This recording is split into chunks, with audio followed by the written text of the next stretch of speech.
Says we're live, so now it's time for me to say, you are listening to Let's Go, the weekly anime podcast about weekly anime from Dynamite in the Brain and Secret of the Sailor Madness. So come along and hang with the Let's Go gang. It's Dwayne. Hello. It's Niall. How are you? And it's me, Brian, trying to find the same energy he heard himself having on 2015 episodes that I've been uploading this past week.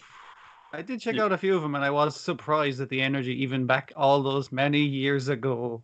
So, yeah.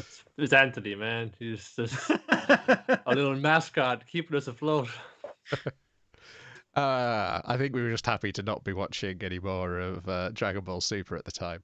Anyway, it seemed like such a good change from regular the JoJo's to we go to Dragon Ball, and it's like it's getting really bad, but then it got good again eventually. So, it did. Yeah. It got so good. But anyway, that's all in the past, and I'll upload those eventually. But this time today on this very episode, we are talking the anime that aired the week of the 19th of April to the 24th of April 2021. This is the first episode where we're shifting our time zones. That's not the right phrase. From Sunday, we're shifting the calendar. Yes. Yeah. Instead of going like what way do we have it? Like Monday to Sunday. It's now going to go Sunday to Saturday, as some calendars put it, and it confused the fuck out of me when I was a child. But but yeah, it because too many things happening on Sunday. Yes, that is essentially it. And so obviously for the week we're covering this week, we've already covered the Sunday stuff on the last episode. So it should, in theory, be a shorter episode. Or will we just talk about the fewer things for longer? Ooh, experiment. Yeah. For a week, and then we're back to the same amount of stuff again next week. It's basically just giving us more time to watch it. It's not reducing the number of things to watch. No. But yeah, it's a kind of solution. Just the 4 or 5 things we watch on a Sunday. We're just managing an addiction. It's yeah. If it's managed, it's not a problem. Yeah. Oh, we've got time to watch all. No. VLADLOVE episode 11 though was not part of this week's things, but we did watch it this week. 6 episode chunks, and this time we've got a Midsummer Night's Operation Mystery episode, which has so many elements of Urusei Yatsura episodes that many other anime series have managed to get material out of. And to be fair, those Urusei Yatsura episodes themselves were references to other films in the first place. Yeah. Right. Because it's really going a bit crazy with the 6 degrees of separation here. It is, but you had nobody in those Urusei Yatsura episodes explaining the references, as they. You know, one literally coming out with a hand-drawn movie poster of the movie that this is multiple references to, and getting in so much copyright fucking problems. How will this ever get brought over here? Who cares? So the gang are on a suspiciously cheap holiday on a unknown desert island. So cheap that it turns out the week they've spent half of that, well, the majority of that week is spent traveling in the hull of a ship. Yeah, I think it's like 2.5 days there and 2.5 days back, so you got fuck all time there or something like that. They got 2 days and 1 night actually on the island. Some very good dry heaving voice acting going on there. Very bad if you're not into that, but yeah. But for setting the... Yeah, it's good acting. I'm not going to deny that. Setting the biz, yes. Finally called Maki out on her jokes, which involve far too many text pieces of information on the screen. And does not stop her, though, as it just gets worse by the end of the episode. Yes. I think my favourite early joke is when you've got like all the girls wearing in their swimsuits and you think Maki's admiring their bodies, but in fact she's admiring the 4K video on this new camera she's bought. It's a first on-location shoot. Yeah. She's really into recording all the girls. They spend a long time like running slowly down the beach from in the scene, obviously. Yeah, but not. We gotta do all the cliches and we get here. It's tradition after all. Yeah. Okay, this is a perfectly normal high school beach trip. And they've buried Frankenstein up to his nose in sand because you got to do something with him, I guess. Then they all head back, apart from Nami. She's mad Okinawan to go fisherman's swimming. daughter is going swimming, and then they meet the tiny hostess of the nobody else around. Well, tiny except in head, which is like far too large, obviously. Yeah. And she, when Nami doesn't return, the old lady tells a tale. Fell in love 500 years ago with a fish man. It's more of a Shape of Water kind of thing rather than a Little Mermaid kind of thing, really. I think you'll find a Creature of the Black Lagoon type of thing. Actually, yeah. Definitely not a predator. I mean, like, but the timing is very no, okay. Only comes by on hot summers. Like last year was a hot summer, and the summer for that, and summer for that. It comes by every summer, basically. Yeah. And I mean, like, this is explained. Multiple plot holes are explained away by the old lady just saying, "This is like I'm not good with numbers anymore." So yeah. Also, just being a crazy old lady, I guess. Yeah. And yeah, they're going to try and lure the fishman out. They first try by getting, is Kaori the cosplay girl? Yeah, because she's dressed in a fish swimsuit. Yes, it's a fish costume swimsuit. Yes, that fails. So then they clash the Titans up there. Yeah, blondes tend to work most, and they're kind of like looking over. Yeah, because they go off on this. Maki goes off in this reverie earlier about I can't remember her name. American actress who was in some tokusatsu about sea creatures. How they decide that blondes work better. Yeah, and the head of the karate club's dressed himself up like Perseus. I was like, and then the fishman emerges, and it is essentially Noonsa out of Slayers, but much bigger. Fish with human legs. Well, like if it had one arm, it'd be a Trogdor, but yeah. Yeah, well, it's like the reverse mermaid, you know. Yes. What if the fish had the legs instead? But a weird eel body, yeah. And so they get Franken to beat it up on 80% power.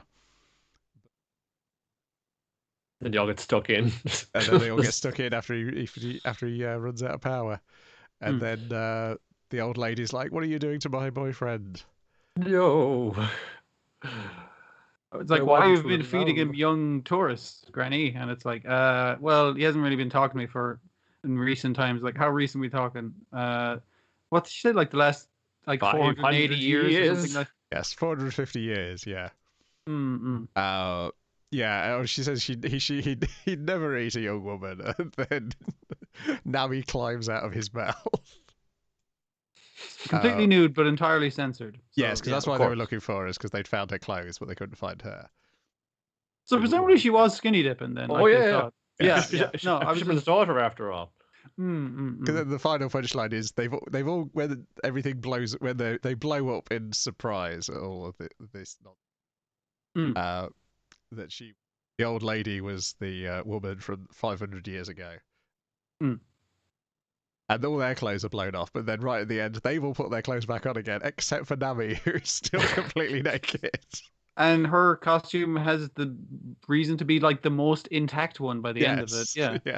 It's just what's that sea breeze, man. Yeah, lots of silly stuff. It's still incredibly horny for the teacher. Oh, super horny. Oh, yeah. They're getting a lot of use of that. Let's all like peek over the sand dune here, and let's all sound off and just keep on the still shot for about 5 minutes at a time, so everyone gets their line off. Yeah. They did that a lot of times. I suppose they're like having fun with the old lady and her mugging, doing various faces. Yes, it's pretty all right. Yeah, that's probably where the most animation is in the scene with the old lady. Because they deal with the Franken fish fight with like a poster, as if it was a.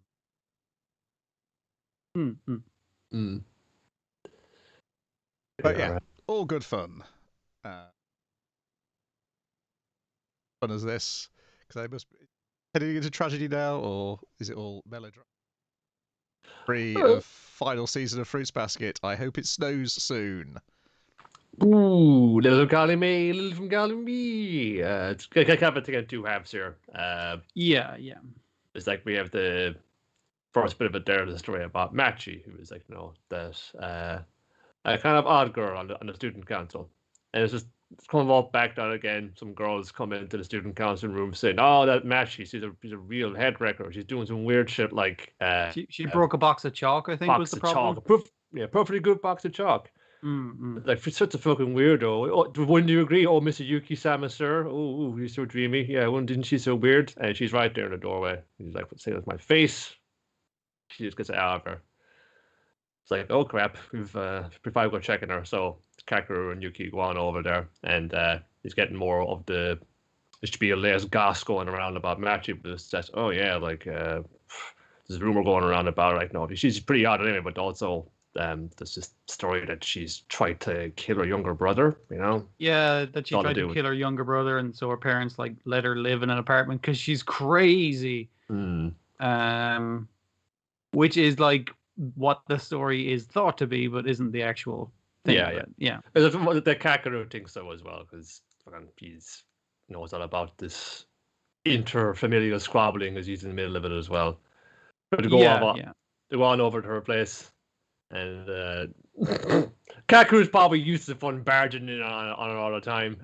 But Yuki's there now as well. He's like, shit, don't come in, because it places in a tip. It's like, stuff stacked up, dishes not washed, bed clothes that's all over the place. So she's super fucking embarrassed. And Kakeru's fun pulling shit like, hey, Yuki, catch. It's like, whoop. And it's like, oh no, it's a bra. Yeah, he's very much so playing the teenage boy in a girl's room trying to embarrass that girl. And also the other guy in the room. But yeah. So they get the fuck out, but they've kind of tidied the place up a bit, It's trying to be nice. But Yuki says, I'm going to take the bins out now. I might not be back for a number of minutes. Yeah. He says, oh yeah, there's going to be a little thing now, because Yuki is kind of copped immediately, kind of picking up as like, like kind of things being very kind of orderly, very arranged or perfect, do you? And you get Machi spiel there, and she kind of is going to open up and just like, yep, my parents were. They were basically, yeah. See, her mom was she should have been the heir to the father's fortune or whatever the fuck. Whatever this fucking family bullshit was with her, but the other guy... It was a thing with Kakeru, because even though he's not the legitimate son, he's still the male heir. He's still the firstborn son to, the non-wife. So it's just like, so basically her mother forced her to be very like perfect and never make any flaws and always have perfect grades and never speak out of line. So, and she always followed these things. And then they were kind of like really shitty to her and kind of like, yeah, she's very plain, isn't she? She's not very interesting. And then she finally has a son with the guy, and it's like, oh, well, I guess we can take the pressure off her. She doesn't fucking matter anymore because now we have a male heir. And the other boy already went out of the race, so they can have this new kid be the male heir. So it's like, so she just cast aside after her living her whole life, trying to be perfect for mom and dad, and still not good enough. I just actually goes out of like, why would you say something like that to me? And I'm like, you're just talking about me, and I'm right next to you, like I'm not there. Like I did everything you asked me to do. Like, what more do you want from me? If I'm saying, I don't like your tone. It must have been the way I raised you. It's just like, this is the way to be perfect. So this is wrong. What the fuck is good? Oh Jesus! It's like like absolutely erases any self-worth that you might have still had. It's completely wiped off. And this kind of relates to a story that Kakeru was telling about her before, where they were at some family meet. Again, probably another argument about who fucking deserves to get the money. But and she was just like pacing back and forth in the car park outside, like basically making trails in the snow. And again, this is on her thing of, if she sees something that is perfect and clean, like a blanket of snow on the ground, then she has to like, if I ruin this, because it has a trauma about like a thing appearing perfect and neat. because under the surface she's fucked up, despite the fact she was meant to be perfect. And yeah, so it's just like a traumatic response to visual stimuli, and Yuki kind of says it's just like, okay, I absolutely get where you're coming from, even though I can't go into details about it. But so tell you what, next time it snows, you give me a shout and we'll mess it up together. I'll go for a walk with you. We'll put our footprints in it. And it's just like, yeah, I'm here to support you and help you out in this situation. Yeah, this is like sparks are flying, man. Sparks are flying. But Kakeru's been just listening, going like, yeah, that's good, that's good. It's like his phone goes off. Oh shit, no, man.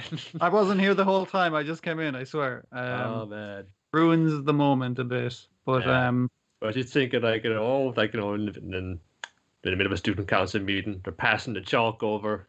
It's just perfect chalk, and then he's just fucking in there. It's like.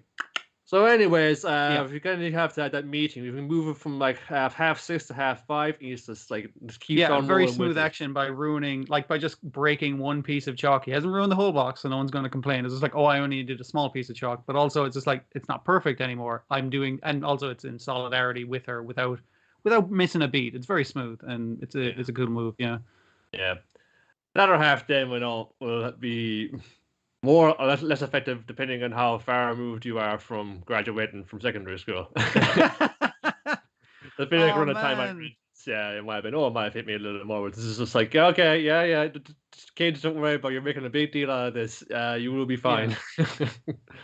But it's all that vary because we're getting to the graduation ceremony for the seniors, and it's a lot of organization, a lot of like a lot of confessions and things being wrong because it's their last chance to tell a goodbyes. You'll never see them again in your adult life. I mean, like if I know anime, you always see them again in your adult life. Yeah. It's like Genshiken, they'll get a job out of college, but they'll still come and hang around the club because they don't know nothing else to do.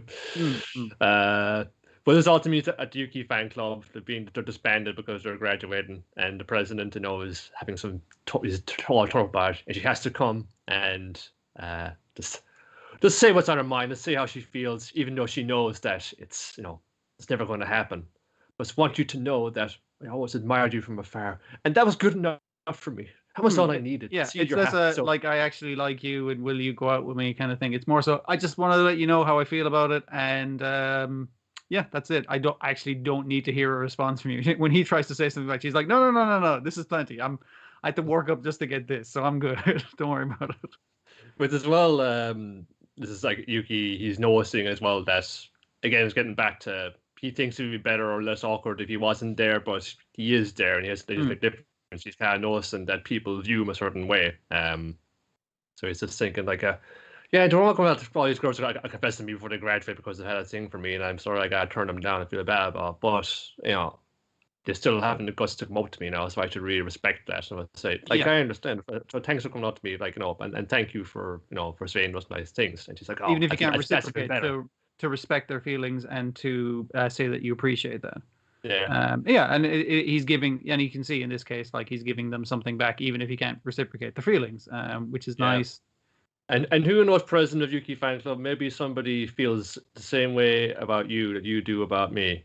Like the secretary, or was he the treasurer of the student council, tying it back to the beginning because he's being all frustrated and ornery and saying to Yuki that you're my rival for one specific person's affection is the part he didn't say out loud. As the president of Yuki fan club is graduating, that's like little Now-chan and little Now-kun, that's his crush. He's got to say, like, he's being his friend saying, this is goodbye, but next time it could be nice to meet you again. So, you go on, you have to live a good life, all very 15-year-old. You think this is going to be some deep shit, but it's not. I mean, like, it felt appropriate for the age. It didn't feel wise. I thought it was well done.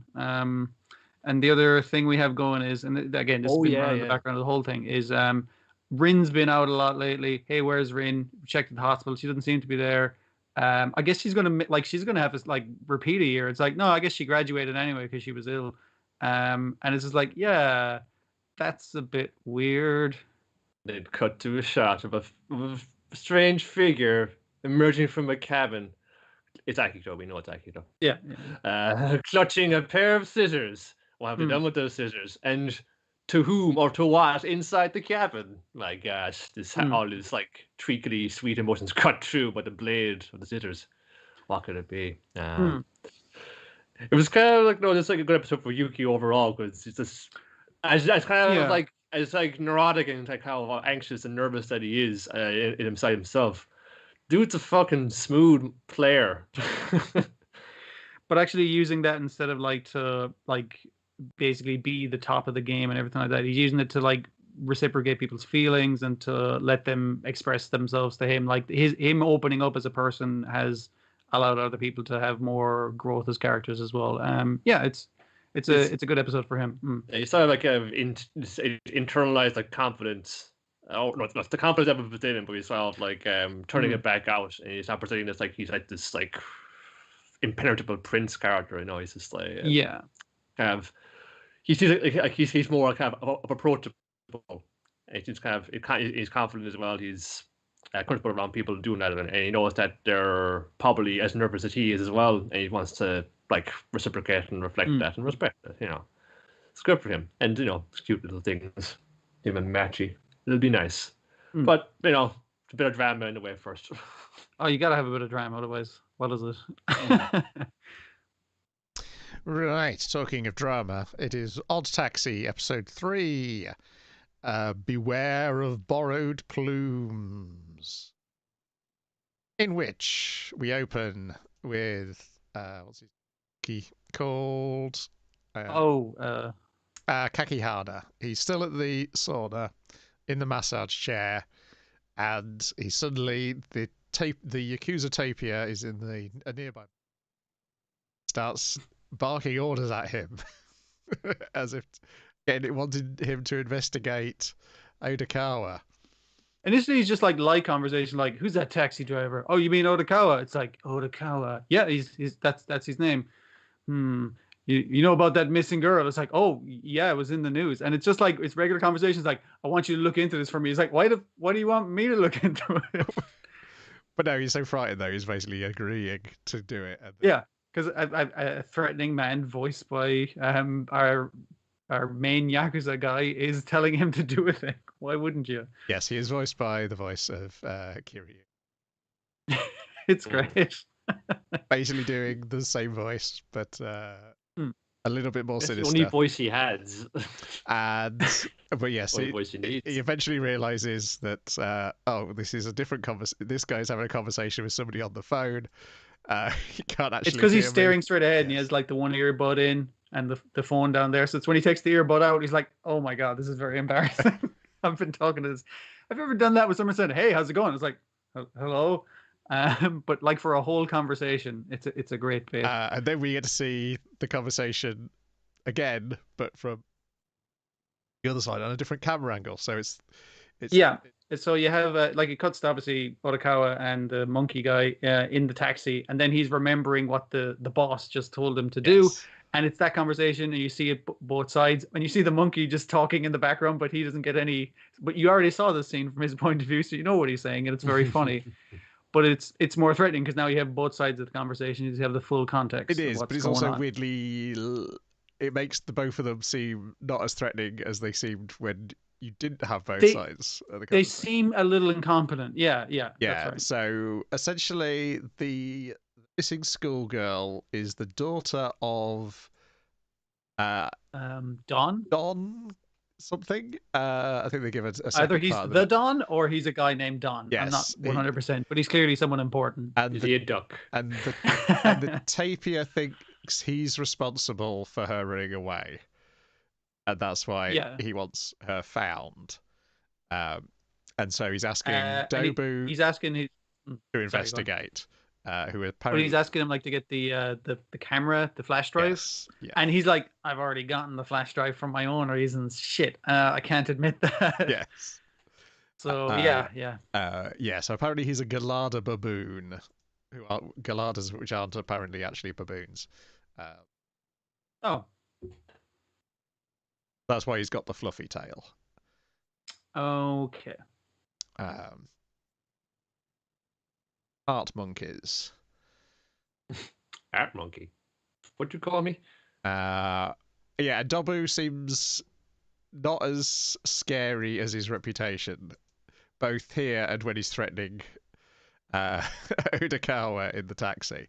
His voice is like basically so he's just different like than what I was expecting. Yeah, like he's definitely still threatening. He like Odakawa keeps pointing out, "Is like you're gonna fucking use that toy." He's like, "Is this a toy or is it real?" Fucking that's another thing. But most are he's just a debt collector, so presumably he doesn't want to break legs. He just wants people to pay their debts and for him to have an easy job of it. Like his life's he took the camera footage early himself because he wants to get one over on a younger member of the Yakuza, Porcupine, therefore he's always putting him down, and so manages to find anybody's help. I think also there's, I was looking on the website, there's like how old is he? He's 39, Domu is. Like, this young up and coming guy.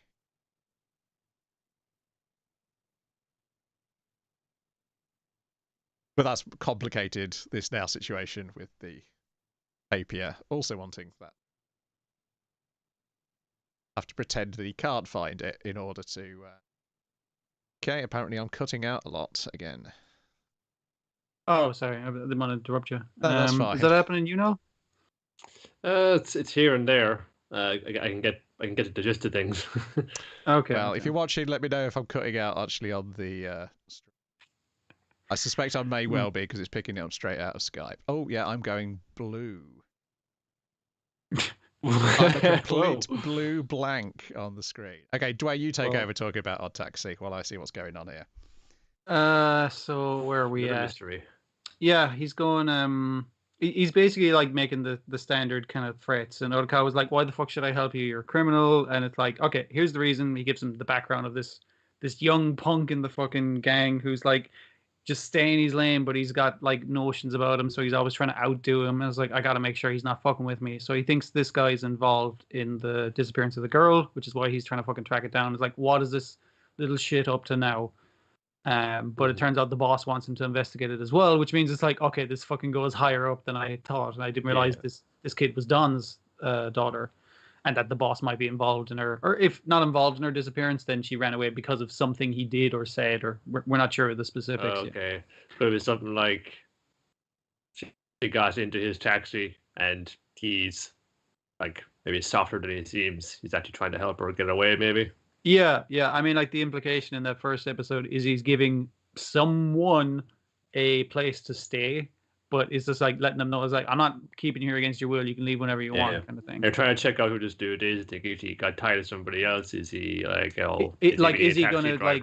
Yeah, is he gonna basically keep this kid as like not a hostage, like a ransom type situation? Yeah, something like that. Potential like that. I guess he wanted to check that out. Or is he just some dude who got caught up in this, which is probably what it is, but also what it might not be. So who knows? But Odakawa does a great job of kind of like, he listens to them, is like, yeah, okay, I listen to your story, and I'm not going to fucking help you. And it's like, well, I'm threatening you with a gun though, and it's like, yeah, I don't fucking care if I die or anything. And he kind of goes, it's like, oh well, I mean, like, pretty fucking big balls on this motherfucker, but what if I threaten? Actually, that comes after. But Odakawa is keeping him talking for some time because he's flashed the emergency button on his dash, where it's just like SOS just coming across the top of his taxi, and he's just kind of like trying to keep him talking until he saw a cop was following him, like a cop car. Yeah. And once he got their cop's attention, he was just like started going like, "Fuck you! I'm not going to fucking help you. What are you going to do about it?" And so the guy would threaten him with the gun. So then he'd have the gun literally in his fucking hand when the cops stopped him. And wouldn't you know, the cops who stopped him was those two dog brothers. But which brother is going to get out and do the traffic stop? Is it going to be the guy with the glasses who actually wants to catch criminals like this monkey? Or the guy who's clearly working with the monkey? We saw him get a payoff to it. See, it was always sort of like, I very much thought of a Yakuza film or game or crime drama, and then you said, and then the monkey came out. Got to remember. Oh yeah, these are all fucking like Animal Crossing characters. Fucking in Yeah, this. yeah. Story of crime and sleaze, vice and depravity in the mean streets of Zootopia. Well, it turns out it's the cop on the take, and he's like, "What seems to be the problem here?" And he's like, "Hey, this guy's got a gun." It's like, "I don't see any fucking gun." It's like, is this taxi driver bothering you, good citizen?" And he's like, "No, no, I'm fine, officer. Thanks for stopping us, though. You're doing your duty." And that, just that kind of bullshit. They know the fucking game. And he's like, "Odokawa, keep your fucking nose clean." And he's like, fuck. This is the worst thing that could happen. And you managed to like, well, I could still kill you. And Odokawa was like, "I don't care about dying, so whatever." He's like, "Well, I tell you what, if you're not scared of me threatening you, how about I kill someone that you know? Who would you not like for me to kill? How about the gorilla doctor?" And I think he names the alpaca as like the nurse. Is like, "Oh," and that gets like a little sweat drop from him. And he's like, "Oh, you wouldn't like that, would you? So we're all good then. We have a deal then. Okay, so if you find out any information, you tell me. If you hear anything about her, you tell me. You don't go to the cops. You don't tell anyone about this shit." And Odokawa was just like, he kind of leaves the taxi, and he's just like, "Fuck, he's got me. There's nothing I can do about it." It's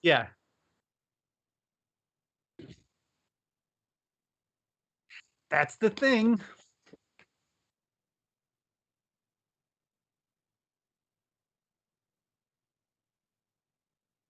Yeah. So he gets at that stage he gets like a text from Except, her, of course, saying to meet him at the park. has she got And him he as kind of like does well? a fucking Because big speed that's U-turn how and he nearly knows runs her, over is some because kid he's who's in just business with unlocked her too, a rare buying card dodo on his psychotropic phone, but the drugs phone goes that she's flying when he stealing nearly from gets the hit by the car. hospital. Oh I'm guessing that's going no! to come up next week because he's literally in the fucking preview. He's another character. He's important, I guess. Oh, I gotta find that rare baseball card. But yeah, so he heads back to her, and it's a genuinely pretty nice scene in the park because it's like they're both a little awkward about it, and the conversation is as silly and, for lack of a better term, human as ever. Because he's like, "You don't want to be with a guy like me, man, involved with some fucking nasty people and yakuza and shit." And obviously, so is she, involved with the same people. But she's insisting it's just like being around you is calming. And he's like, I can't protect you though. And she's like, "I can protect myself. I learned capoeira." And then she does the dance and the music starts playing. I love that joke. That was all great. Because then she gets like, you're half-assed. Is it not half-assed? He says something else. You're something else. He insults her capoeira. It's like, it's not gonna do it because you told me you learned it to lose weight. And she's like, "Are you calling me half-assed nurse?" It's like, "No, I'm not calling you half-assed nurse." It's like, "How would you like if I called you half-assed taxi driver?" It's like, "Yeah, I'd be insulted because that's my profession, but I didn't call you a half-assed nurse." "What do you mean by half-assed anyway?" It's like, "You're insulted, fucking." And then he's like, she takes it again as an insult, and he's like, "What the fuck?" And then she threatens to do the the jaw kick, the one that she demonstrated to him at him. He's like, "No, please."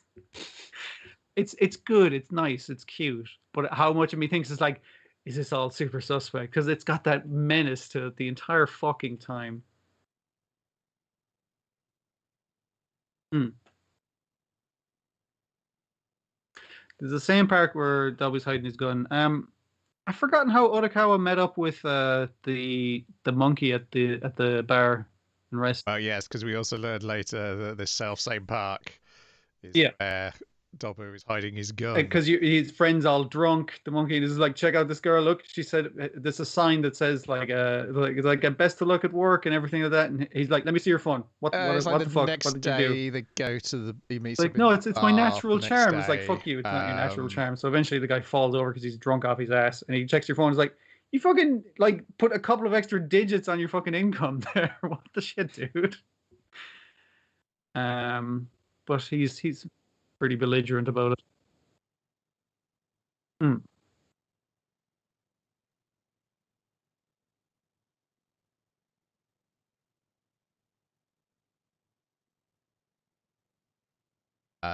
No, yeah, He's she going to brings him meet and her for says his that the date, gorilla doctor is and missing, Shirakawa. and because he's out and she's at home, and he's out, and then it Shirakawa starts just raining notice ominously. And it's like, back "Ooh." Odokawa that he's Um, there. it's all pretty cute.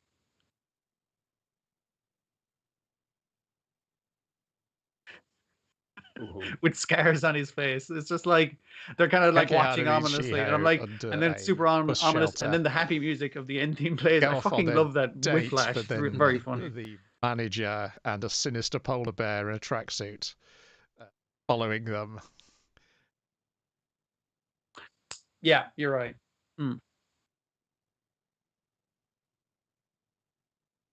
Oh.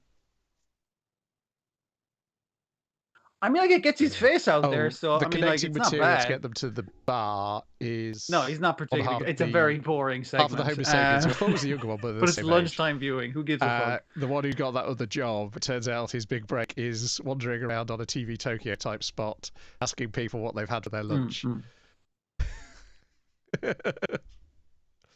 Not very good at it either. The second half of the yeah, I think that was all the beats, because I assume that will also be him having that. I couldn't listen to the does the other one podcast Wiretap because the fucking subtitles wouldn't auto translate for me, and I was like, but this is the Homo sapiens. This is specifically. I can tell this has something to do with something. I want to get in on the mystery, but it won't let me. I can't remember. And you pointed it out, Brian. The in the bar, is it one or both of the guys from the music video? Yeah. They're in it as their animal form, so that music video is fucking canon. ODDTAXI was crazy, and he's seeing everyone as animals. I don't fucking know. It could be that, but who knows? It's just bumpy, not skirt.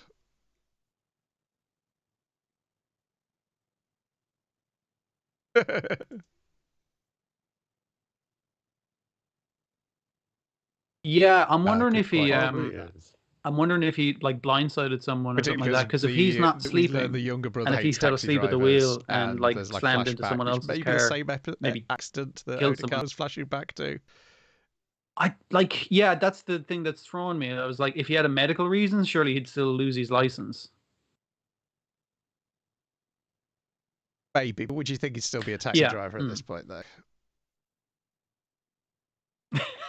He acts like the older brother. He might be older by a minute. And it feels like the older brother is fueling his younger brother's hate. Even though they're the same age because they're twins, but obviously.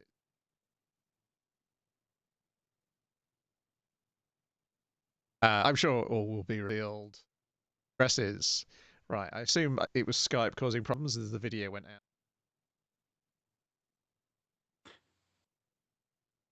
You're still cutting out a bit on my end, but I'm getting the most of it. Hopefully it's just not on the recording and the video and everything. That's fine. Yeah. Sorry if I'm slow to react to anything.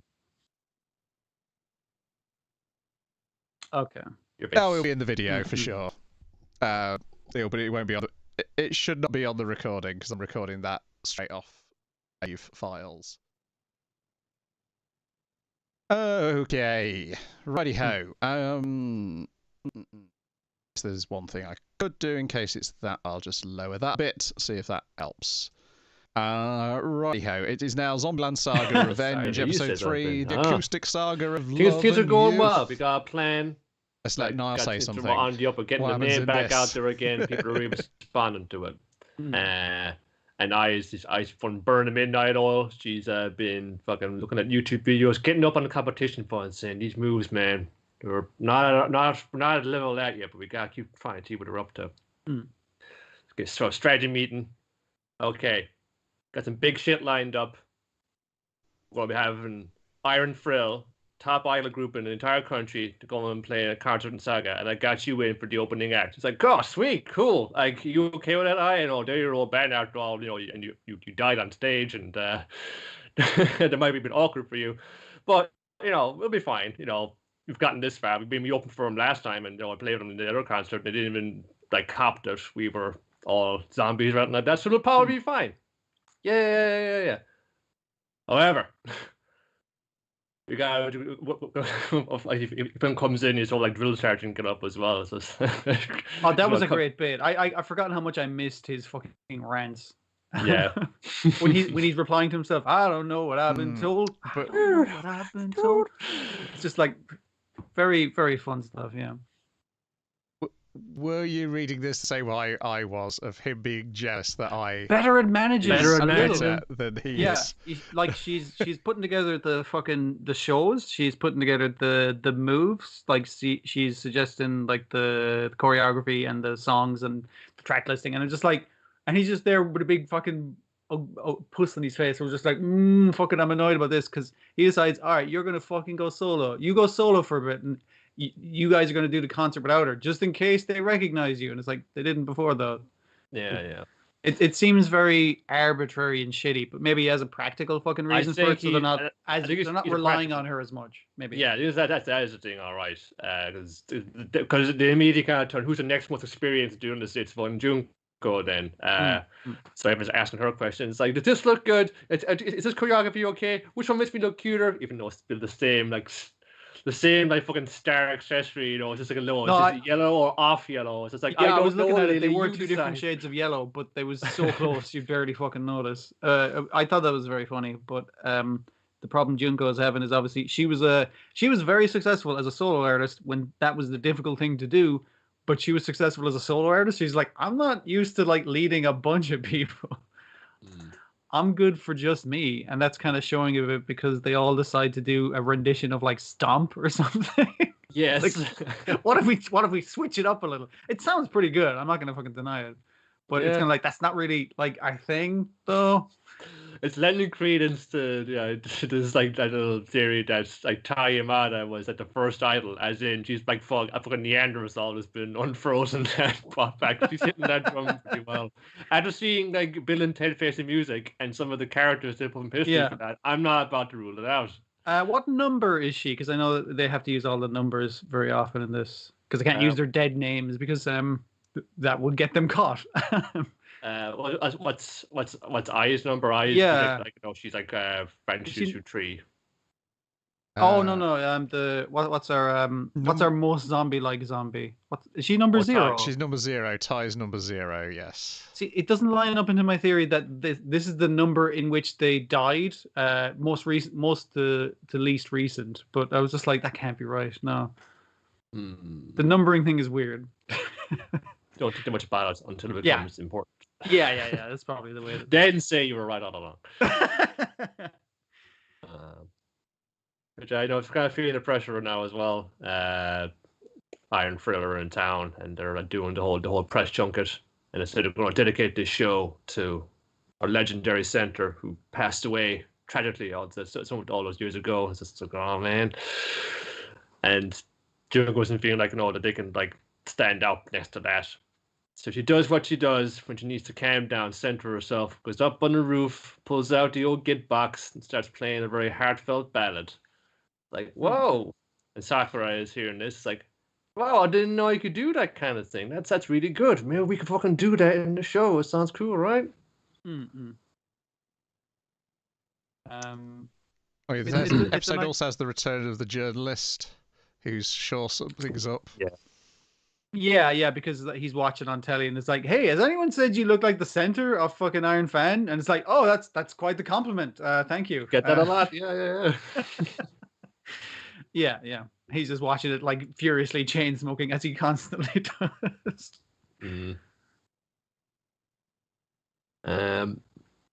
What is it then? Yeah. Also, it's when they're kind of like going to like because they're unsure about we kind of produce some kind of like an acoustic set that like we make it really stand out from the usual idol stuff. Well, I'm not sure it'll work. Okay, well let's just get like second opinion. We can't involve I in the operation in the gig, but that means we can't ask her advice. Let's go on and see what she thinks right now. So they go on to this, and I is just done with the latest like whatever meet and greet she had to do, and it's approached then. By a figure, it's like, oh, it's the new lead, the current lead of Iron Frill. It's just, hey, yeah, you got a lot like a roast center. Oh yeah, I get that a lot. Yes, I see that, but also because you got this something about you. You got the stuff. So I'm gonna ask you straight up. How about you fun join up with us? Because you shouldn't be where you are. You're in like a go nowhere idol unit like France Sushu. You're meant for bigger things. You gotta get out of that. This is all like also very insulting to I, but you just know what to do with it. But obviously the Saga and Junko on the other side of the fence listening in, and they're hearing it all out of context in the wrong way, and it's going to cause discord among the rest of the band. Mm-hmm. Oh no!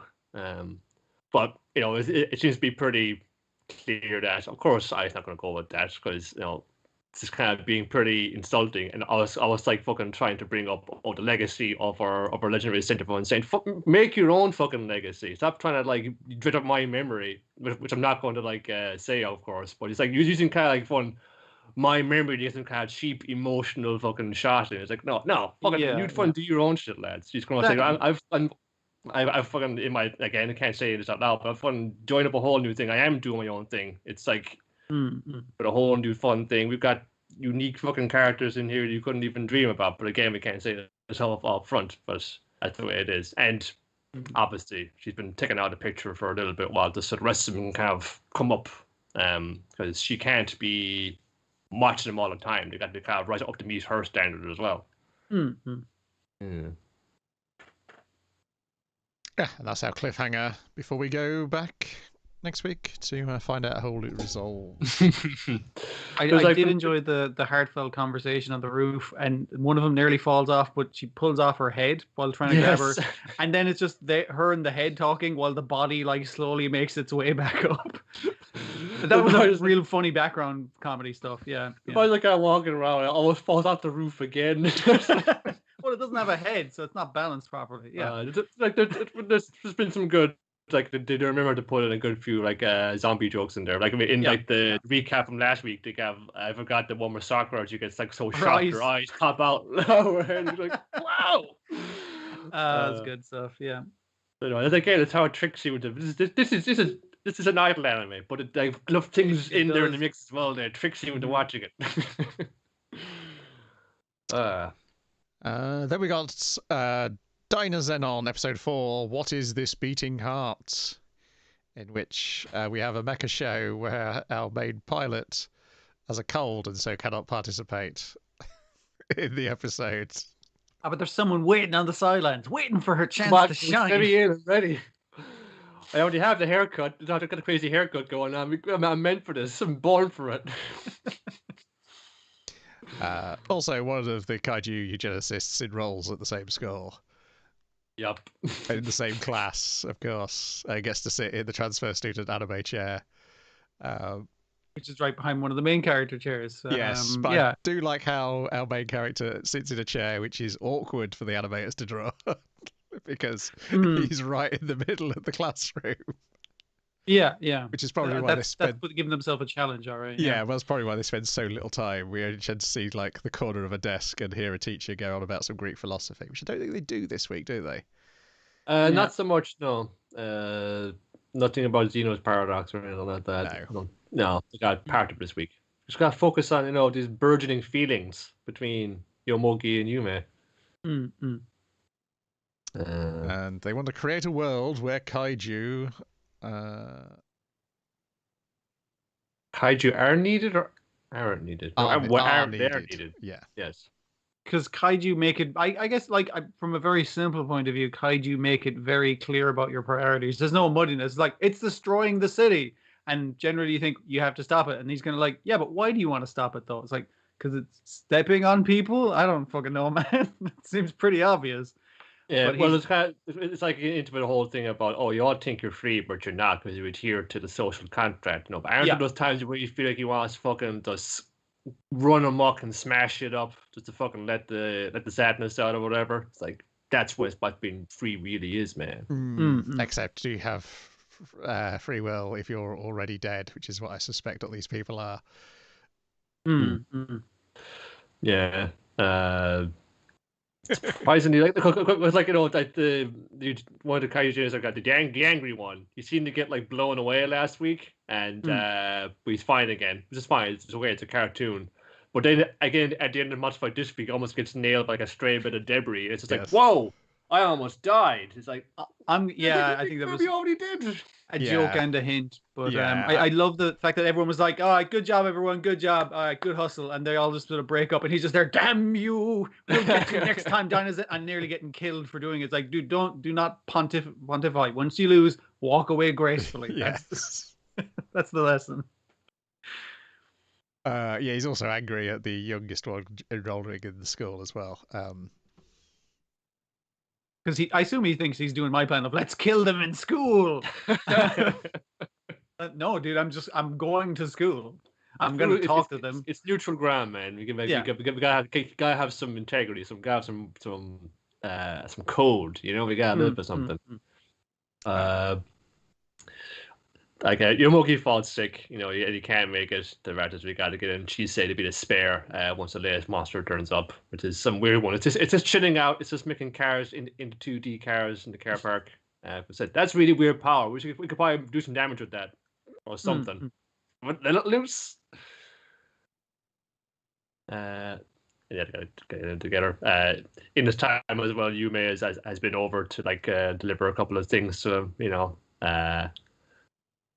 Because, you know, she's trying to be nice that way. She thinks, like, she feels probably like a smidge guilty because Gama is saying, well, you ain't caught that because you stood him up and left him waiting in the rain, you know. She's thinking, I'll come over there with a like, you know, bottle of Lucozade,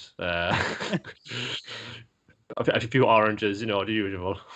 I did like the way Gama was initially like, that fucking kid, he's such a flake. And then he's like, oh, shit, he's sick? Oh, that's all right then. No, obviously he can stay home. We'll fight the giant monster without him. It's like, whoa, you're not in your deathbed, but you're in your invalid bed. Yeah. Please get some rest.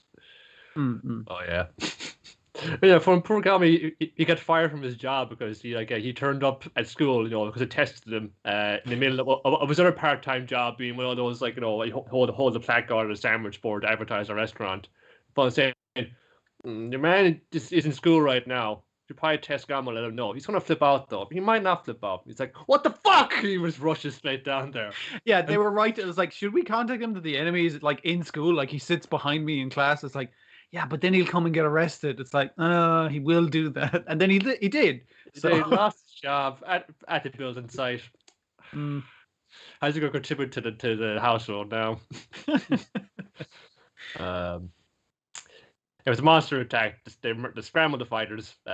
Mogi, you stay home in bed. You get better soon. Chisa is in there. She can do Dino Soldier. She's way more into the new radio phone. She's like, Dino Soldier. I was like, yeah, what about this? I can't find a thing for shit. Fuck. Oh god. Just it running with its arms like straight down was a very funny visual. Again, I like that they're doing that. It's like, I don't know what the fuck I'm doing with this giant robot, and it's like, it's clear.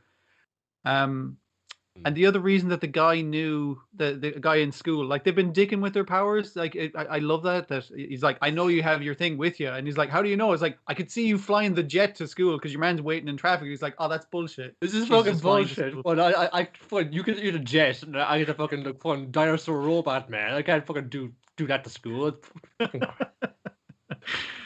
Dear. At least your man can see he's got kind of a sweet like fucking F1 car the size of a house, you know, that might be able to explain that one away, but there's some good bits of them abusing their powers or being terrible at their powers, as is the case here, because she has not trained at all. She insists she will at the end as a backup. Yeah. I'll be the sub. Well, yeah, we gotta go get him in, you know, because we gotta get him out of his sick bed. We gotta get him to do the combining motion, and then okay, everyone combine, like Dino Wing, Dino Divers. It's like, Dino Soldier. Oh god, like dying during the combining process. Yeah, very funny voice acting. Yeah. Meanwhile, in Lindeland.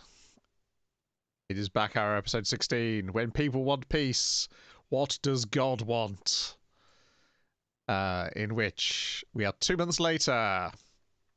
And God, this fucking show, man. I was worried like this war has gone on for a while, and it really wasn't. And now everything's just completely fucking upended, and during the episode gets upended. Yes, well, because it's episode 16 of a Nakashima script, so it's time to tip things over a little bit. So Atli is now the Queen of Grandeja. We gotta have a Rolina Peacecraft. Princess Fide is now the Chancellor of Grandeja. And they're holding a big old peace treaty signing with all the countries, including some. Yeah, it's like a peace treaty thing, and also it's like an official thing of like the Grandeja is recognized as a country because all these other countries are coming to partake in it. Yeah, just, like, there's lots of little villages like enter village, just keep their head down, don't do nothing. But now, if you can join like the Lingalin UN, then yeah, we want a bit of that action. Your man from the fake France, when he kind of comes in and is like, "Oh, that's quite a step down from your role as princess, isn't it, princesses?" And it's like, "Yeah, I learned all about surviving from you. Like, you know, you just work for whoever the fuck works for you." But she says it in like a nice way, and it's just a slight amount of shittiness there. And his guys are like, "Oh, like make a note of everyone who signed up with them here, of all these guys." And it's like, yeah, they're all under our protection, so don't fucking try nothing. Also, we're all defecting. See those, the guards The standing beside him basically switch fucking sides, and he's like, "Fucking what? This is bullshit." It's like, yeah, we weren't the knights of the realm. We were the knights of this one person who follows the princess. So why wouldn't we switch sides? Yes. So essentially, yeah, both the two major powers no longer have effective armed forces because they don't. They've taken out their most effective armed force, and also the other guys lost most of their fucking rings. Yeah, they haven't got any Bryhites. So we go back checking Rekka. They're practicing how to destroy Bryhites with their bare hands. They're getting there, you know. Like when Renna's just like she's jumping down and smashing the boulder. Fun, yeah, that's pretty good. If you were fucking really good, you would smash a boulder in dust. It's like, I'm sorry, sir, I keep trying. Urgh. Yes, sir. May I have another? Yeah, she's definitely powered up a good bit, but she's got the right motivation. Well, maybe the wrong motivation, but it's motivation nonetheless. Yeah. Whereas Rudolph's like, God demands war. We must have war. So yes, the way he's going to get war is he sends his God, I can't remember her name, the masked messenger character. Danza. Yes. Or was that a Bryhite? Yeah, something like that. Yeah, she goes off and finds the runaway prime minister of Rekka. He ran away with all his money in a big bag, which is very funny. Meanwhile, yes, Back Arrow and Shubei aren't at the signing because they've gone to Rekka on official business. And it turns out their official business is the same thing that the former prime minister has been pointed to. But before we get to that, there has to be various attempts on Shubei's life.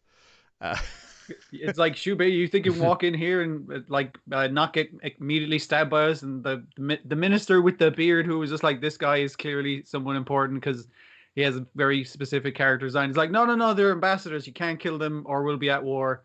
That don't fucking do it. And then Rin shows up. It's like, I'm gonna fucking kill you. And he's like, oh, don't do it. He's got his hand in his sleeve. He's like, yeah, maybe I planted more bombs. She's like, fuck. I guess he has me there. But did you really think I wouldn't anticipate you coming in here and try to slip my throat? Poor Rin.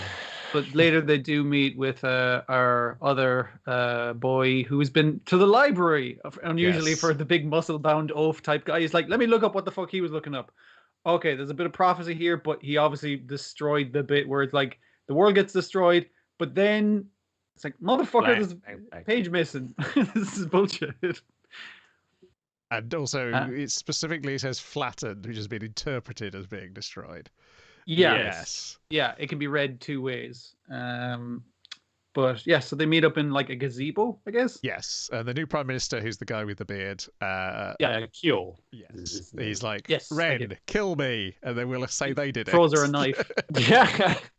Yeah, kill me, and it'll be a diplomatic incident. And also, hey, by the way, you know our emperor who can fight Bryhites without needing a Bryhite? He's on your fucking grandager, so he can totally take it over. You guys are fucked. You guys are super fucked. Shubei, you should have anticipated this. But you know what no one anticipated? The fucking former prime minister showing up in the new dreadnought. Flying dreadnought that they wanted. This is why they went to Rekka. One of the reasons they wanted the land where this thing was hiding. So it was like, yeah, we'll get that for ourselves. So we'll have two dreadnoughts. It's like, no, he's there, and he's like, I'm king of this empire now since the emperor isn't here. Yeah, so this likely will force the emperor to be on the same side as the Grandager. Well, he's literally on the Grandager now, so yeah. And she's fine because like he's there, you know, he's kind of like hunchback over again, and she's like the more unassuming old man. He's just kind of going up to Feedy going, "Hey, are you sure you don't want to come over to my place and step on me again?" No. Yeah, he's being a creepy old man to the princess, former princess, but it is fairly funny that he's so like, sad. Come on, we could have a good time. And Rudolph's like, oh, now things are going our way, and then that's not even the thing which really turns things over. Yeah, fucking hell. Because Elsha and Bit rush to the bridge to get the Grand Edger moving so they can go and deal with this new dreadnought, when a mysterious hooded woman who we've seen hanging around the party. You shouldn't be allowed to wear a hood at such an official function. But fair enough. Like, the founder wishes to invite you to the Lind Faith. They can be found beyond the wall.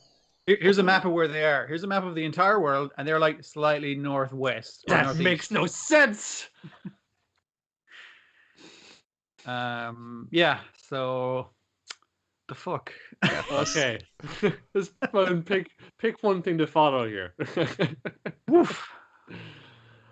So here's the new status quo. This is a country. It's a peace treaty. We're signing it up. Haha, we're actually coming here to get another dreadnought. Haha, I'm actually king of this country with this dreadnought. Haha, it's actually I'm here to spy on ye as a person from outside the wall. It just doesn't just get you the one thing to knock off your feet. It just keeps on going until it fucking knocks you against the wall. Just fun. And then one, and then two. Just keeps laying them into you.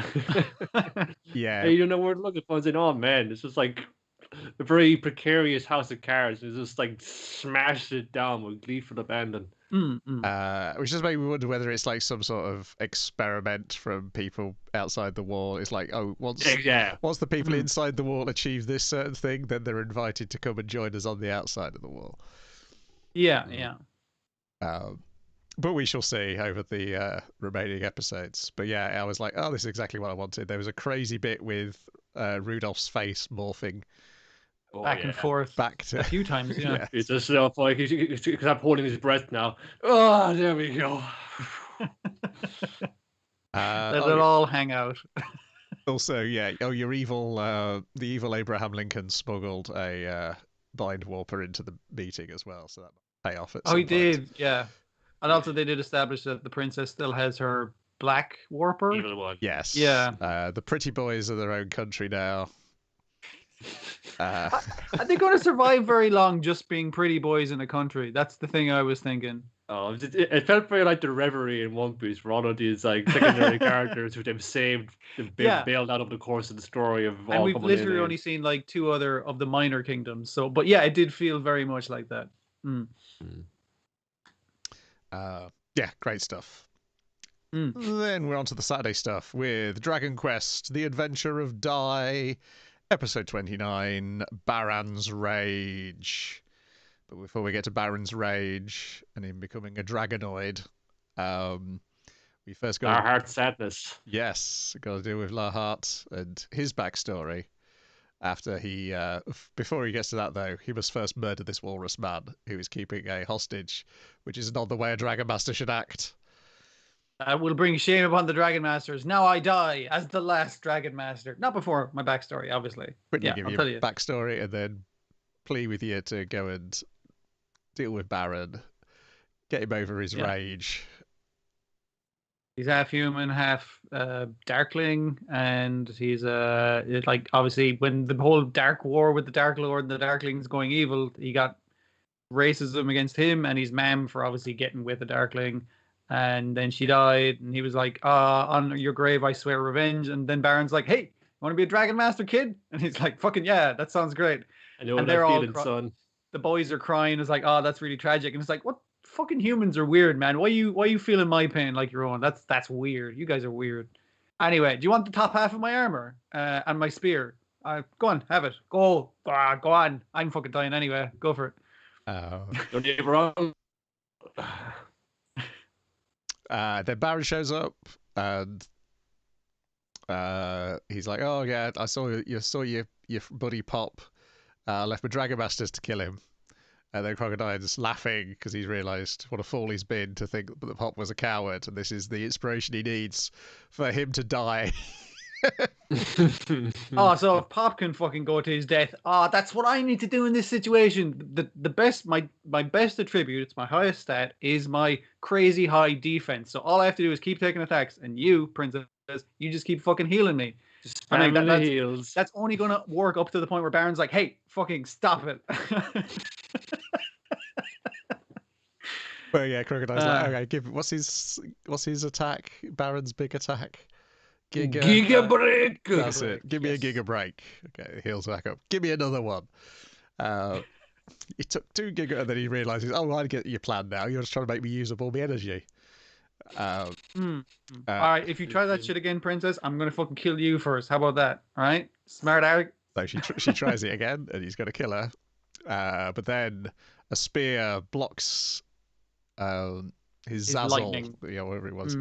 And he's like, Lockhart, why would you do this? And then turns around and goes, why have you got his armor?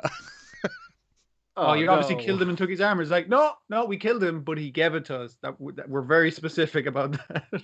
I know your past, man. And I know the way you feel too. But you're wrong, man. You're going about this all the wrong way. It's like, don't tell me how to feel. These human feelings are getting in my way, so I will deny them by becoming a monstery man. Dragonoid. I guess the monocle was keeping all of his demonic energy in. I think that was like the part that clung to humanity at all, that he was wearing a monocle. Well, he Dragon. explains that the Dragonoid is the power of all 3, so he's still a man in there as well. But his hands turn still has a mustache. His hands turn into dragons. That's the best part of the transformation. That's so fucking cool. It's pretty cool. Yeah. The wings were like, wings. Okay, fair enough. That weird fang things that come out of his chest and then sort of like grabbed his own pecs. It was weird, but I was like, this is a good design. Don't forget dragon, Dragon Knight. This is what it looks like. Yeah. More dragons here, please. Yeah, I was like, man, if certain D&D writers in the mid-90s or early 90s had seen this definitely would have made its way into Spelljammer. You think Dragon Knight wouldn't have been a fucking class in several things? Yes, but it would have. I mean, if the Spelljammer Monster Manual people had seen this, then it would have been in the this specifically thing, because there was a goddamn Guyver in the Dragon in Spelljammer. So, well, this was pretty good. I mean, even if you're only a child, you can, when you're like possessed by the Dragonagor, you can bend steel bars with your bare hands. Yes. Want to go to daddy? Yeah. It's probably the thing I look forward to the most every week, because I know it's always going to be good. Yeah. Like, so it's always like guaranteed wham in done. Next week, what's it called? Pops. Pops Resolve, which I had to go back and Resolve. check and make sure they hadn't used the title already, but I think they just hit the thesaurus there and just reworded, rephrased it. He's always shown his resolve plenty of times, but you gotta do it again. Well, there's one thing he can do to really show his resolve, isn't there? There's one attack that the disciples of Avon, particularly him, may have seen before. Which, and as he was going to use before, till he got a better idea. But now, if he's out of ideas, what's he gonna do? But he needs to be there. He's got to inspire Die. He's got to get him to snap out of it. So, what better way could that be than commit suicide in front of him in the way that Die's master did? I assume that's what's happening next week. As the thing which will make Die, because Die appears to be snapping out of it in the preview, seeing something terrible happen in front of him. So I assume that is what's happening. And from the opening credits, I was like, there's not actually that too many fights to go, I don't think. They've got to get resolved this one. They'll have to fight Kilvern and his little friend Mistvern at some point. The chess guys that they have at the intro. Chess pieces. Yes. Hadlar and presumably Vern himself. Even though I know it's just it's just stacking up more guys to get. Well, it sounds like a lot, but they take all the Dragon Masters fairly fucking quick, like so. Yeah. Yeah, but I'm also looking forward to it because all of them usually are just it's really fun to watch, and this leads to more fucking drama as well because Hadlar and Zapaware are watching it at home on the monitor, like things that actually they're looking their surveillance actually frazzled out and they're going like.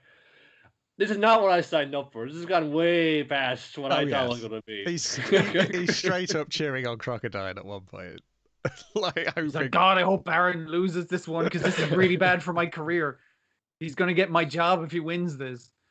Yeah, it's really good. Like I this kind of plot and everything, I could see it. I have seen variations on it, probably variations from it, so many times, but done very slowly with a lot of fucking filler. This is like it's so like gets to the meat of it straight away. It's great. It's thoroughly enjoyable. It's always the usefulness of having a completed story. Yeah.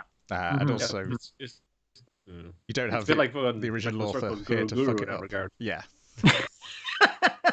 Yeah, Guru Guru has that one spot where it went a little awry when it skipped over a bunch of stuff. Yeah. But I mean, it's compared to Karakuri Circus or Promised Neverland. Promised Neverland. Yeah. That's the one I was looking for. Yeah. That had a complete manga. I mean, I don't get that, man. It's a bizarre way they fucked that up. Then we've got My Hero Academia, Season 5, Episode 93, Operation New Improv Moves. And I've written down these guys' names, so unlike what I say in the episode title, I will remember them. Well, you didn't remember them because you had to write them down. I did, yes, because, I mean, are you going to... You wrote them down so you wouldn't have to remember. I will remember. That's why you write it down. I will remember their superhero names. Oh, shit. No, I won't, actually. What was the guy's name? He was saying the copyrighted word for a shade of black, but they obviously changed it in the subtitles. What the fuck was it? Okay, right. Here are the teams. Yeah. Class A. We've got Toru Hagakure, a.k.a. Stealth Hero Invisible Girl. We've got Fumikage Tokiyami, a.k.a. Jet Black Hero Tsukuyomi. We've got Momo Yayorozu, a.k.a. Everything Hero Creati. Everything Hero sounds so bad. I forgot about that. Creati's a great name. I love it. We've got Yuga Aoyama, a.k.a. Shining Hero Can't Stop Twinkling. Also a great name. They did need to shorten it, but it is a great name. Then, Class B, we've got Itsuka Kendo, aka Battle Fist. I didn't know that was her name. That's a great fucking name. That's really like Rob Liefeld comic kind of style there. Like, this is Battle Fist. Well, I mean, like for legal reasons, they can't name her Hulk hands, you know? Yeah. Yeah, we've got Manga Fukudashi, aka Comic Man. Kinoko Komore, I assume this is pronounced Shimage, as opposed to She-Mage. And then finally we've got Shihai Kurairo, Scheming Hero Vanta Black. Who is, so it's Toonie versus Toonie for this episode, essentially. It's very funny. It's like they're both like, "Are you an edgelord? Yes, I am an edgelord. Then we shall do battle. It will be glorious." It's very funny. So that'd be fun. I'll see you later. Now, I see you first.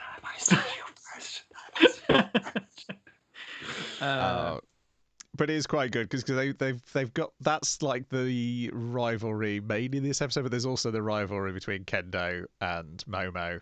Because she doesn't like she literally says it, like, I didn't like being lumped in with you because we both did the modeling thing. And I'm surprised you didn't go for the fashion thing the last season. And she's like, yeah, teacher didn't tell me about it, so I guess I wasn't supposed to.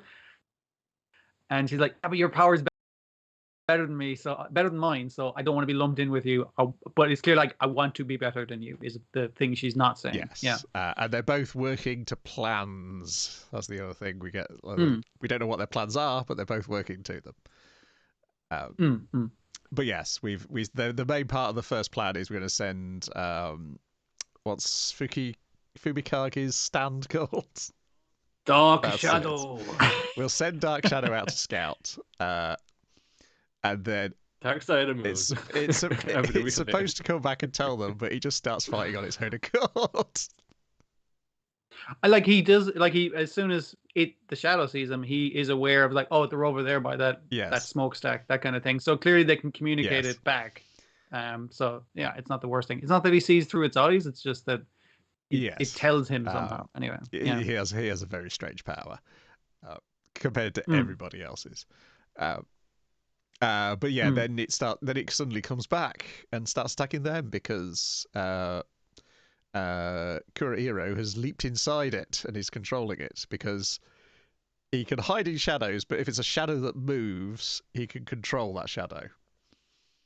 I'm guessing the idea is like he can't like hide in like the shadow of a pipe and then move the pipe. He can move along the shadow in the pipe, but the other thing is he can if the shadow was in like underneath a fridge, he could then move the fridge. I guess. I don't know. I think if it was underneath a car, I'm not entirely clear on that. It's like if the shadow can move, and I was like, well, a fridge can move, or maybe if it has wheels, it'll be easier. I don't fucking know. Well, the bottom like, of a car. A building could move, you know, if an earthquake knocked it over or something. So maybe the bottom of a car, because at least that has wheels. I feel like on that. I think it has to be like a moving shadow. Yeah. Okay. It's a weird power, but that you get enough of a definition of it in this that you get how it works. But they managed to kick him out, and then we get a bit of a then. I don't know if it's a flashback or if I think he might actually be literally explaining this to everybody in dialogue as to what. I think it's part of the plan they've planned beforehand, and he's explaining to them, I can do this ability now. But obviously it's a flashback for the audience, so you can see him, why he learned to do it. Yes, because the 2 times he was working with, also to get Hawks into the story again. Oh, yeah. And I did like the way it was like Hawks is a little shit, as usual, but it's like they both do have weird based powers. And it was like, you can see why Hawks was like, I wanted you on the team because you also have not a power that is anything like mine, but is also weird as fuck. Yes. Also, you got a bird face, you know. Yeah, I'm a hawk. You're a bird head. Yeah, it's fucking synchronicity. But yeah, he's trying to find out stuff about the League of Villains. That was 50% of the reason for hiring him. Yeah, 20% was because you got a bird head. Ouch! And he's really pissed about this, and he couldn't do anything. He couldn't catch up with him because the other interns were basically like, yeah, we just tie up the heroes and do the paperwork, tie up the villains and do the paperwork. And return the diamonds, I presume, that guy stole in the flashback. But the second time he was like, I'm going to fucking keep up with Hawks this time. I figured out a cheat, a hack that will get me by. So he can now, they realized, his power floats, so therefore it can carry him, and then if we also hide him in the cloak, then it protects him from the limits of light, so he becomes more powerful because he's in the shadow of the cloak. And so now so it's very stupid because it's like he's wearing the cloak and it's just hugging onto his back and like wrapping its arms around him like in a big hug, but its arms are also wings now, and I'm just like, it looks silly, like when they demonstrate how it works, it looks very, very silly because he's just doing like a Superman pose. I am the knight. You look like an idiot, but you are flying, I suppose. I mean, like, it does look cool in action because he's just flying around with fucking wings made of shadow. Because he has to fly after him because Iro has tricked them. He was going to he grabs Aoyama instead. And they figured he was the weak link, and also would be the guy that would fuck him up the most. He's the one whose legs go wobbly at the side of a threat. Yeah. So I'll grab him, get him out, and none of them can chase me as quick because all of them are grounded, and I can move through the shadows. And it's like, oh, that guy can fly. That's a bit of a problem. Grabs Aoyama, and then he uses his belly button ballet or whatever it's. If that's not the name, it's something like that. But yes, he basically changes the shadows constantly, so the guy can't find anywhere to hide. Or he'll fall out of whatever one he's in. Yeah. But once they saw light, the other team B, Class B, realised that's the sign that Plan A's failed. So now we go to Plan B, and everyone starts growing mushrooms on them. I mean, like, initially you're like, why the fuck is that good? But you do see, like, an Invisible Girl is just like, oh, that completely ruins her shit. Because that was she's a pile of floating mushrooms. She had a cool bit earlier as well, was she like refracting the light through her body to make a big flare. It was pretty cool. Mm-hmm. It is, to the point where you're like, what's the point of Can't Stop Twinkling now? Because his one is literally a laser, though. It is, yes. But I mean, like, if she can focus that into a laser, he's fucked, basically. That's our cliffhanger is Kanoko Komori Mushrooms. as making mushrooms grow on people. Whoa. There's still kind of little things in the background, which was like little bits to start from the car reviewing what you learn the previous bit, and then all kids kind of start to make plans of themselves. Like the team that Ashido was on, she's just like done the X-Men style. It's going to put a jacket over my regular costume. That's the winter outfit. Yeah. It's a nice bit because, like, much and all as this is much simpler, especially where the current comic is. It's a nice bit that even in these class versus class tests and stuff, you can see the characters having like little moments of growth. Be nice if we saw them more, but you know. Yeah, make the most of this. Who are you gonna get? I haven't said that for the second half of this season. Won't see any of these characters. Yeah, make hay while the sun shines now. Then we've got Welcome to Demon School, Iruma-kun, episode 2 of season 2, Amory's Decision, in which she decides she's going to break up the battler that our gang are part of because they no longer have a third-year student to be in charge of it because they've taken a voluntary leave of absence to prison. And she keeps insisting, don't worry, it's only a temporary thing. I'm sure it'll be fine once you come back. It'll break out about Japan at some point, yeah. And so they've been reassigned to battlers. Az has been reassigned to the new magic battler, which he hates because he wants to be with Iruma. And Clara has been assigned to the games battler, and she does not notice any changes really because she's having a great time. Right. You put a controller in her hand and like a TV in front of her, and she's like, "Great, yes. I'm distracted enough now that nothing matters." An ideal playtester. It seems to be because the people in that club are really pleased to see Clara as well. And meanwhile, Iruma, well, you got a special treat for you, Iruma. You get to join the student council. We can see each other all the time. But I won't admit as much. Instead, I'm going to whip you into shape. Yes. Yeah, tough vitamin here, the student council. Up at dawn, we're getting chased by monsters. And they do have the bit where he's waking up with his grandpa and his butler. So you get that contrast from the start of the episode where it's like, yeah, you waking up really early.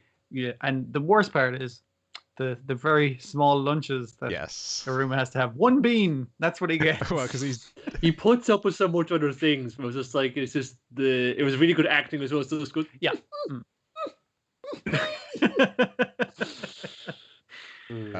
That's the bit that gets him. Yeah. Yes, because they've had him join during a fasting month, of which only the student council will take part in because they're there to. It's to give an example to everyone else. Like not to overindulge. This is all because Amory has been dreaming of Iruma in fluffy dresses, and then when she goes to have a word with him, immediately finds him in another fluffy dress. He was forced into one against his will. I mean, like he often is, to be fair. A little suspiciously often. Yes. Anyway, yeah. Oh yeah. When I was on one trying to get him on, it was like, I need you back in the show because that was like my biggest selling concert ever, and they've demanded you return. So you gotta come and do this with me. Come on, put the dress on, put it on. It is a little bit more like, the joke is he's wearing a dress. I think it's more like Amory is like, I feel very confused by this. Yes. I'm not sure what I believe. Whereas the girl that is the stalker of both of them is just like, oh my god, they're together. This is the hottest thing I've ever seen. Like, just be okay with your bisexuality, Amory. Don't worry about it. Both of them are Iruma. Both the people you think are hot are Iruma, so you're grand. I believe it will happen multiple times, which is why I hadn't realized when last week we were talking about it, but Ali's full name is the name of the missing Demon King backwards. And as we know, the missing Demon King looks a lot like Iruma. I'm wondering whether Ali is just an extension of Iruma's personality, and that's why it's growing every time he goes up a level. And that will be also why it switches between genders constantly. Yeah. Which is another thing Iruma does. So yeah, interesting parallels. Yeah, for sure. So then they everything's good. Yeah, we get like little bits of information about the other student council. They also appear to be oddballs that Amory's taken under her wing. Yeah, they get a weird bit of growth in a lot of different ways. Yeah, you just get like just enough of it to see. Oh, like these are personalities in and of themselves.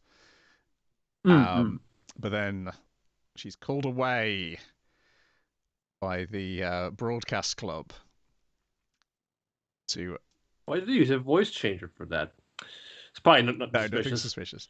And then a mysterious shadowy figure, a criminal, the same one that was seen fawning over a bunch of photos of her like a creepo, has like shisha back at sand, sprays her with some sort of perfume. And then when the rest of the council find her, when the broadcast club say that wasn't us on the radio, he has become docile and is no longer the stern Amory of before. She's super lame now. Well, like it's presented as cute, but all of them are incredibly disturbed by this because she's like, "Could someone get me like a jacket or something? I'm wearing very revealing clothes. Sorry to be a bother." And they're all just like, "The fuck is that? Yes. That's not the Amory we know." Yeah, and like ears / horns are like drooping down. It's just like, oh, I'm so just like it's like the difference between like a wild fox's ears and a domesticated fox's ears, that kind of thing. Yeah. There's a fun bit early on when her dad started climbing out the screen like the Ring, the idea that she was going to date Iruma. The bit in the middle when Sullivan shows up to see Iruma. I have sweets.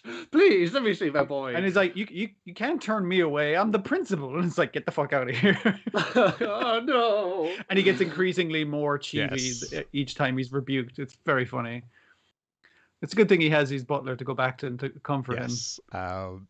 Don't worry, sir. I'll make a good cup of tea, and that'll settle the nerves. And it's like, and he's drinking the tea. Is like, yes, this certainly settles my nerves. What was the actual Tsukuba at the end? Oh, that was you're right. That was the halfway through the episode one. It was the dad's little insert bit. Amory's dad. Yeah. Fuck, what was the actual one? Yeah, it was Amory's dad. Yeah, that was it. Yes, when he's imagining, because he's like, this is like, oh yeah, no, he really actually secretly does want her to pair off with Iruma and give him a grandchild. But unfortunately, the grandchild looks like Sullivan. Lose situation. Yeah. It's kind of weird little things it's delving into here. It's like I guess Amory as well. She's juggling the way she feels about can't like him the way he is normally. I kind of feel weirdly kind of like him in the dress as well, but I'm not going to admit that. Well, as well, like, what is he to me? Is he somebody who just reads me comics at night? Because we have the whole thing where he's in the student council and I've been like, no, we're stern and strict during the day, but then after school we're doing this the reading things, and it's a different vibe altogether. This is really confusing. Yeah. I think both of them kind of remark is like, this is nice, right? When there's not the pretense of you being the boss and me being the very right and proper student council. It's nice, and she's like, yeah, is he my friend? Is he something more? I don't know. It seems like this seems like a more relatable portrayal of kind of confusing teenage problems that may have to do with romance. Besides what Fruits Basket does, was just like, yes, the end of high school. I may as well be dead. They're sending me off to the meat factory where I will become delicious burgers now that I finished high school. We also get a reminder of the existence of demons' evil cycles as well this episode. Yeah, because that's part of the reason they're demonstrating, hey, fasting this month, because this other demon was trying to eat this small demon because he was overindulging. And so this is why we're promoting this. It's a good thing you're only eating a bean Iruma. And we do get the bit where he's just like, he gets up in the morning, he's dressed in 30 seconds, but he still really doesn't like the one bean for lunch. Can't quite get past yes, that. because it's No. the comment in all the previous episodes of the fact that he eats more than demons do. Yeah. He has a He's making up for lost time. bottomless appetite. Yes. Mm. Yeah, it was all good fun. I assume I'm pretty sure I know Constable, particularly as he's in the end credits in the preview. Yes. The guy with the shoujo eyes who's in the opening credits. A brand new weirdo to worry about. As if they don't have enough. There are too many weirdos and too few. Exactly. Yeah. And then finally, tell me all about Thunderbolt Fantasy Sword Seekers 3, Episode 34, Whereabouts of a Demon Sword. Well, they're able to... oops, I hit the wrong button there. We've got to try to get out of this jam. To be trapped in bad guy headquarters. And Shang Buhan is like, no, give it socks to Wan Kan Yu. But he's having a bit of trouble with it, and it's like, haha, I've erected like a barrier where my guys are super strong within this fucking limited area, says the giant locust puppet. And so they're like, we should really find out where that secret talisman is, but that guy's watching us, and I know he has flying, teleporting sides, so I know I can't do anything about it. Yeah. It's like, no, but this must be like some kind of illusion thing going on then. So must be some way to dispel it. So just kind of figure out what that is. I think he just dispels it almost immediately, doesn't he? I think during their fucking climactic fight with Buhan and your man, a random lantern gets damaged, and they're all like, "Oh fuck, that's where the talisman was." And no, spell's gone. Everyone fucking leg it. We're just in the field. It's like, say, can you feel up here, feel grass under your feet? That's for me the most illusion, so don't worry about it. Mm-hmm. It's like, shit, everything is all got some kind of past. Time to have, to make our getaway here. And but the reason the fight gets so hectic and climactic is because the monk appears and goes like, "Hey, Shang Buhan, I saw on a leaf that you had the sword index, so where's my fucking girlfriend, you asshole? I'm going to turn my arm into a big sword and beat your ass." And it's really cool. It's very cool. It's not just a sword; it's a fucking big drill sword. Yes, it's spinning, so it's like knocking the blows back and everything. So like our baddie is kind of there. It's like, I did my thing where I split my giant sword into 2 giant swords, but then this other motherfucker with a drill arm sword shows up, and it's just like, okay, that's why the fight gets so hectic that they can run. But they're just hiding in a cave, and the monks out there going like, "Where's that motherfucker?" And they're like, "Which fucking Lin Setsu go to? He's just fun. Oh, he's just guys. He's figured it out, because he Wan Junpo and the Mantis guys. So it's like, oh, we gotta chase him, but the cops are here, or the past guard, and we need you in your place as one of the head guards, so we can't exactly expose ourselves here." And they a puff of smoke, just a massive bong rip, and now the guards are going, "I don't see anybody. No, I don't see anybody here. Let's go over there." It's like, oh, please don't mind me. It's better get you out of that jam, because after we've seen the great general's display of patriotism for his country, I could not just try and do you a favor right there. Why did you do that exactly? Oh, no, nothing at all. I see that you are a man who's willing to do anything and everything to save your country, and I want to help you in that regard. Because I think Shang Buhan, I'm not sure he's on level either. He shouldn't be having that sword index. I've only been hanging out with him just to keep an eye on him, because it's like, imagine what he could do with that fucking thing, Yeah. So he's like claiming to want to switch sides, but probably just playing everyone, to be fair. Why don't you both yeah, that's totally how I feel about it too. I think he's smarter than that. He's probably just humoring him at this stage. I would hope so, because otherwise he's being very earnest. Yeah. This is not somebody who you're not going to last long against Lin Setsu if you're that kind of person. Yeah, maybe he just has that high a fucking charisma thing going on. But so the Shang Buhan and the other 2 boys are hanging out in a cave, going we need to hide from that monk, but we also need to go do shit. All right, tell you what, you and the guitar go find this healer guy. You gotta go to the odd shop. That's the name of the place. I couldn't think of it. And Shang's gonna distract the monk by running out and going to have him chase you.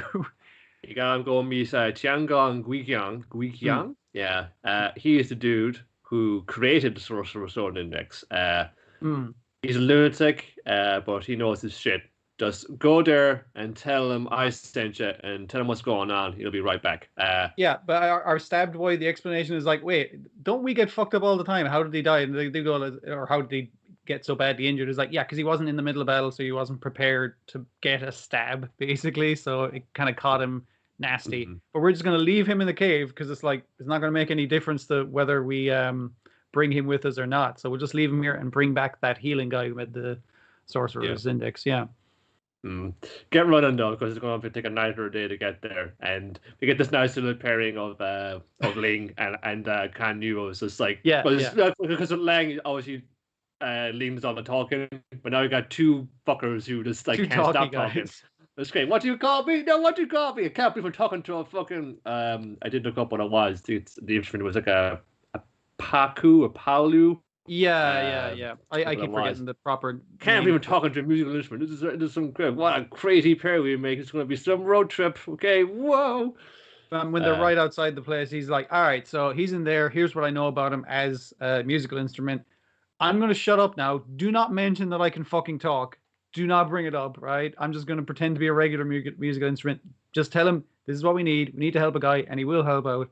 Do not give him any other information." And obviously, this guy's a fucking Egypt who talks a lot, so you know he's going to give him too much information. But we'll see how he fucks it up next episode. Yeah. The Knights of Lament, she's also prowling around the Void Junction or new headquarters. It's like, so many fuckers passing through here. What the hell is that? What the hell is going on around here? But I'm sensing another one. Let's look over here. Some of the weird thing, getting this aura. Whew, it's some kind of a sword. There's a demon soul trapped in this sword. Who would do this? This is disgraceful. Wait a minute. Hang on, I think I know that voice. You're one of my sisters. This is what the fuck has happened. So she's pissed off. Super pissed off. And Shang Buhan's pissed off because again, he says, I know in mill that fight fucking swords. All these guys talking about swords all the time. My sword's my girlfriend. My arm is a drill sword. My sword is two swords. It's like, shut the fuck up about swords. I mean, he's a guy who uses a plank of wood painted like a sword, so I get it. I get it. Yeah. Yeah. That's some cool fighting there as well. They're really like having fun with like the devices. Now that like magical cyborg arms are a thing, we can just like drill swords on a table now as well. It has all like the moving parts going like. Yeah, we can zoom in on that and put effects over it. Really, really fun stuff this episode. Really cool shit. What's the fights are really fun as well. Once they're trying to make their getaway and they didn't want it anymore, they want to finish it off. Like Shang Bahas is going in there, he's like clocking him with the butt on the sword. And I don't know if that that wood on wood sound effect they're always using. Yeah. Have the hand to hand blows. It's like ka-tok. It's like it's a very satisfying noise. Yeah. Very resonant noise. Yeah.